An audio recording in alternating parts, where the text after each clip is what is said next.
Golu, you like the carpet? Hmm? You like it? Laja, leave it. Come. Come, Golu. Acha, you like it, eh? Oh, you like it this much.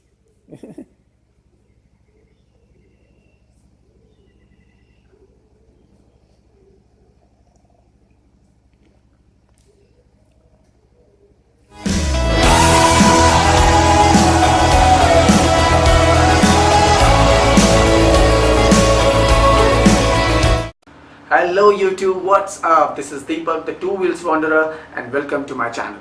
Today's vlog is going to be about phase 2 of my preparations for my upcoming vacations. Now, those of you who have not watched my previous vlogs and are tuning in for the first time, let me tell you guys, in about a week or in about 2 weeks or so, I am going on my maiden visit to Europe.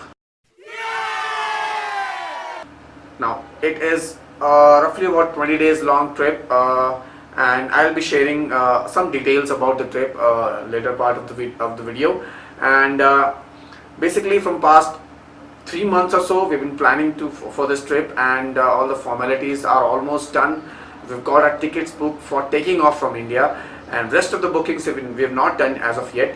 But we are keeping enough, financial resources with us, to do all these bookings at the later stages, just to keep a bit of randomness in our trip.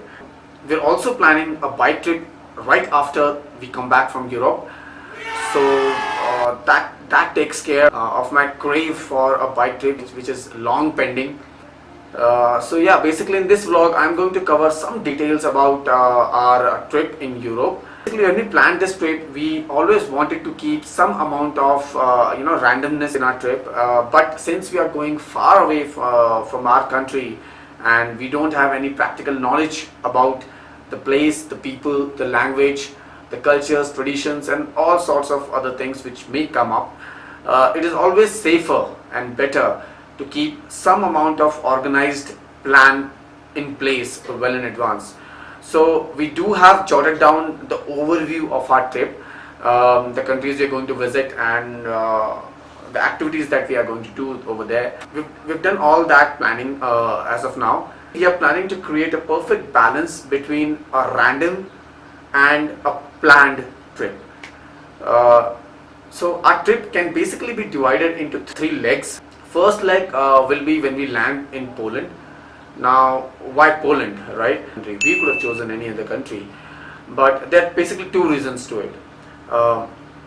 The first one is that Ayush has already been to other major countries in that southern part of Europe last year, and I absolutely hate him for that.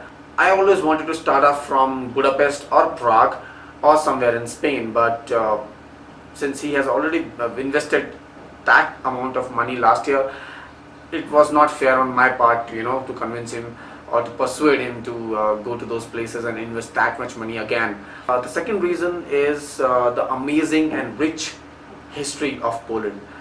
Now, I will not bore you guys giving out the details that I've read on the internet about Poland, but Poland has got some amazing, story behind its origin. So many times it's been destroyed, so many times it has undergone the wrath of wars, and just like a phoenix, it has risen again and again every time. So Poland has been able to preserve or to keep all that history alive in terms of some amazing monuments and churches and museums. The Nazi training camp, concentration camps, where it stands today, is one of a very high ranked country in the Human Index. When I read about Poland on Google, on internet, I did not have much to complain about. Then in the second leg of our trip, we are going to enter the Kingdom of Scandinavia. Now, for all those who do not know, Scandinavia is consisting of 3 countries, Sweden, Norway and Denmark. And all these 3 countries are known to be the most naturally gifted countries in the world.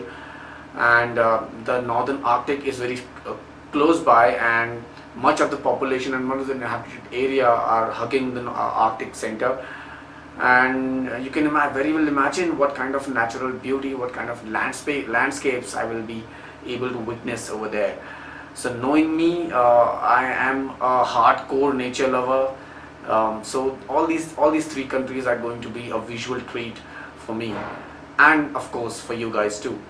Then we are going to head on to the last leg of our trip.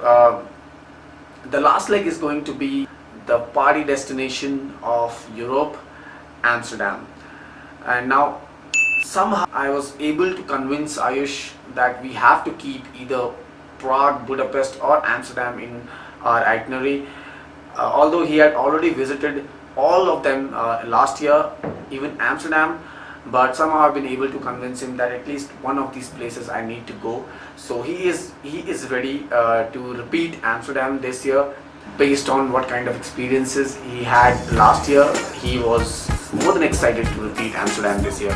So we are going to end our trip with 3 or 4 days of stay in Amsterdam, and then we head back to India. So yeah, that's pretty much what we are going to do in the upcoming Europe trip. First we're going to go for history lessons in Poland, then we are going to go witness the marvel of Mother Nature in the Scandinavian countries, and then at the end we're going to let ourselves loose, chill out, and treat ourselves with music, parties and drinks of course. And then when we come home back to India, probably about a break of around a day and a half, we are going to start off on a week or so long bike trip.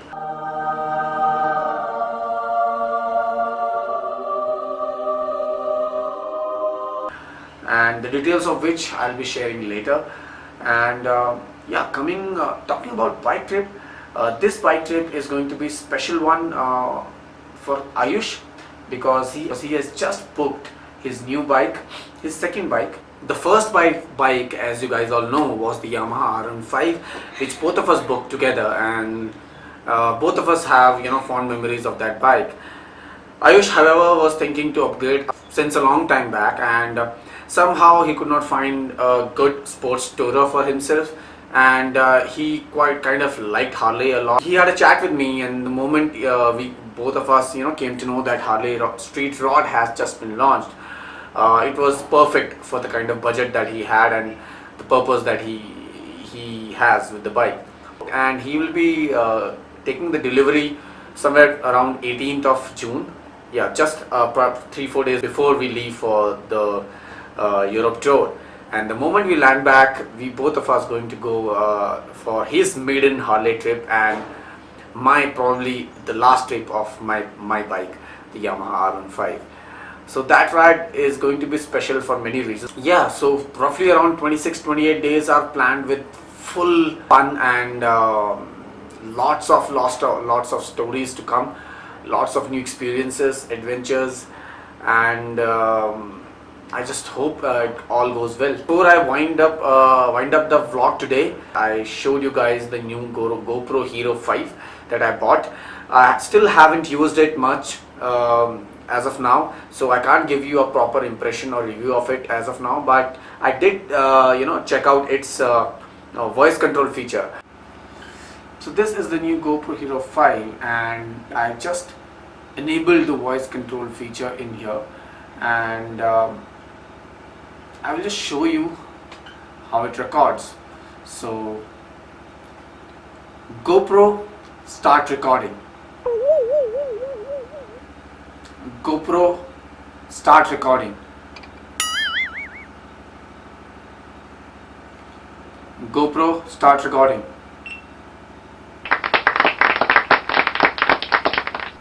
Okay, now to stop the recording.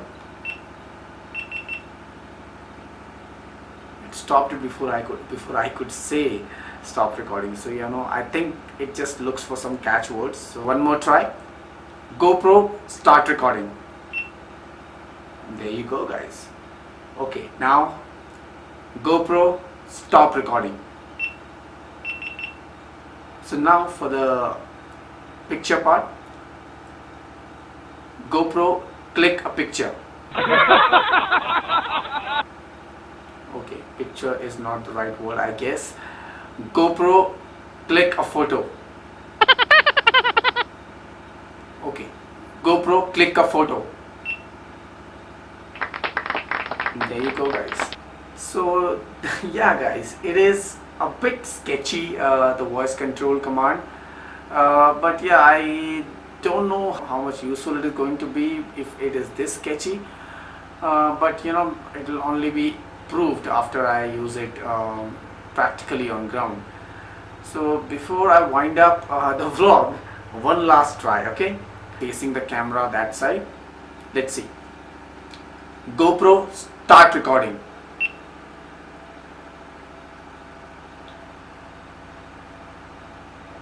GoPro, stop recording. GoPro, click a photo. So guys, that was the voice control feature of GoPro, and hopefully my next vlog will be when I am already at my home, preparing physically on ground for my Europe trip, and I'll see you guys then. Till then, this is Deepak, the Two Wheels Wanderer, signing off. Ride safe.